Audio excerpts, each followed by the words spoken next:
سلام كما يتوعلو كبروا سماعتنا نلو مع 4 عسرات الرسطة دالو حتى زيناتات هاجرات نورديكنا فلما كاندنا تطاطو ቋንቋ ስፓኛ ብዙሓት ተማሃሮ ሽወደን ክመሃሩ ዝደልዩ ልሳን ወጻኢ ይኸውን ኣሎ ሽወደን ሓድሽ ወታደራዊ ሓገዝ ናብ ዩክሬን ክትልእኽ እያ ሽወደናውያን ኣሕዋት ንሩስያ ወኪሎም ክስልዩ ብምጽናሖም ተፈሪዶም ኣርእስተ ዜና ክስዕም ጸኒሕኩም ክቡራት ሰማዕትና ዝርዝራቱ እንሆ ሽወደን ሓድሽ ወታደራዊ ሓገዝ ናብ ዩክሬን ክትልእኽ ምዃና መንግስቲ ሽወደን ትማል ሓሙስ ንጎሆ ፍሊጡ ዝሓገዝ መካይን ኩናት ጸረ ታንክ ሚሳይላት ከምኡውን ዝተራቐቐ ስርዓተ መድፍዕ ኣርቸር ዘጠቓልል እዩ ተባሂሉ ኣሎ ዩክሬን ግዛታዊ ሓድነታ ነጻነታን ሓርነታን ከተውሕስ ኩሉ ዝከኣለና ጻዕርታት ከነካይድ ኢና ክብል ሚኒስተር ምክልኻል ፖል ጆንሰን ንሬድዮ ሽወደን ገሊጹ ኣሎ ክልተ ሽወደናውያን ኣሕዋት ንሽወደን ምስ ኣገልግሎት ወታደራዊ ስልያ ሩስያ ብምትሕብባር ክስልዩ ብምጽናሖም ንነዊሕ ዓመታት ማእሰርቲ ከም ተፈርዱ ተገሊጹ እዞም ኣሕዋት ንዝሓለፈ 10 ዓመታት ናብ ኣገልግሎት ወታደራዊ ስልያ ሩስያ ሓበሬታታት ሽወደን ከቐብሉ ምጽናሖም ተገሊጹ ኣሎ ካብዞም ክልተ ኣሕዋት እቲ ብዕድመ ዝዓበየ ኣብ ሓደ እዋን ምስ ኣገልግሎት ድሕነት ሽወደን ሳፖ ዝሰርሕ ዝነበረ ኮይኑ ببيت فردي وردا ستوكولم ناي عدم لكع مأسرتي تفريدو الله حودمات شعات عامتن 10 أوارحن مأسرتي تبينو له بمسارة أبصاب ريدي شودا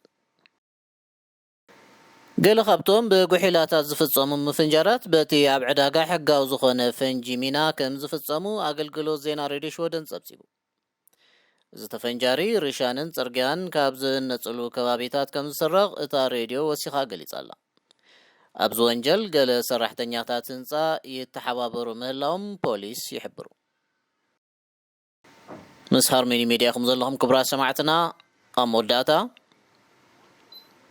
ቋንቋ ስፓኛ ብዙሓት ተማሃሮ ሽወደን ክመሃሩ ዝደልዩ ናይ ወጻኢ ልሳን ይኸውን ኣሎ ብፍላይ ድማ ኣብ 6 ዓመት ካልኣይ ደረጃ ዘለዉ ተማሃሮ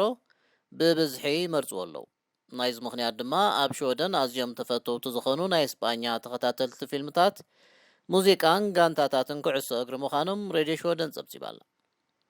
በዚ ድማ 13 ልዕሊኡን ዝዕድሚኦም መንእስያት ሽወደን ነቶም ቅድሚ ሕጂ ልሙዳት ዝነበሩ ቋንቋታት ፈረንሳይኛን ጀርመንን እናራሕርሑ ናብ ቋንቋ ስፓኛ ይኸዱ ምህላዎም እታ ሬድዮ ወሲኻ ገሊጻ ኣላ ነዚ ቋንቋ ዝመርጹ ተማሃሮ ኣዝዮም ብምብዝሖም ሓንቲ ቤት ትምህርቲ ደቆም ናብ ፈረንሳይኛ ወይ ጀርመንኛ ንኽቕይሩ ከተባብዑ ንወለዲ ምሕታታ ፒስሪ ኒሂተር ጸብጺባ ኣላ እምበር ክቡራት ሰማዕትና ንሎሚ ዓርቢ 20 ጥሪ ዝተዳለወ ሓፀርቲ ዜናታት ሃገራት ኖርዲክ በዚ ፈጺምና ኣለና ምሳና ብምጽናሕኩም እናመስገና በዚ ንሰናበተኩም ሰላም ሃርሞኒ ሚድያ ዕለተ ልደት መርዓ መመረቕታን ካልኦት ኣገደስቲ ዝኾኑ ናይ ፈተውትኹምን መቕረብትኹምን ምድላዋት ናይ እንቋዕ ሓጎሰኩምን እንቋዕ ኣብቅዓኩምን መልእኽትታት ንምምሕልላፍ ዘኽእለኩም መደብ ጀሚርና ከም ዘለና በዝጋጣሚ እዚ ንኹልኹም ተኸታተልቲ ሃርሞኒ ሚድያ ንሕብር ንኹልኹም ፈተውትኹምን መቕረብትኹምን እንቋዕ ኣብቅዓኩም ንምባል ኣብ ትደልይሉ እዋን ሃርሞኒ ሚድያ ዕድል ከፊትልኩም ስለ ዘሎ ተጠቀምሉ